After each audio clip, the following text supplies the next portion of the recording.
நேற்று இரவு சீமான்ட்ட விசாரணை நடந்தது.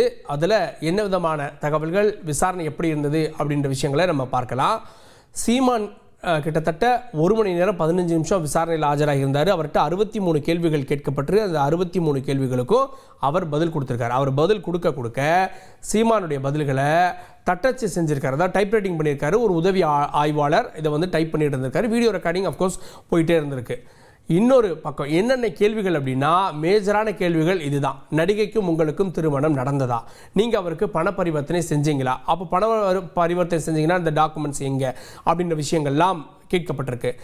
குறிப்பாக நடிகை கருக்கலைப்பு குற்றச்சாட்டை முன்வைக்கிறாங்க. இது பற்றின தகவல்கள் என்ன? அவர் 6 முறைன்னு சொல்கிறாங்க. நடந்ததா இல்லையா, எங்கே, எப்போ, யார் இருந்தா அப்படின்ற கேள்விகள்லாம் கேட்கப்பட்டதா சொல்கிறாங்க. அடுத்ததா சீமான் ஏற்கனவே 2023 ஒரு வாக்குமூலம் கொடுத்துருக்காரு. அதாவது விசாரணையில் அவர் பதிவு செஞ்ச வாக்குமூலத்தையும் இப்போ 25 பதிவு செஞ்சிருக்கக்கூடிய வாக்குமூலமும் ஏதாவது மாறுபாடு இருக்கான்னு ஒப்பிட்டு பார்த்துருக்கு காவல்துறை.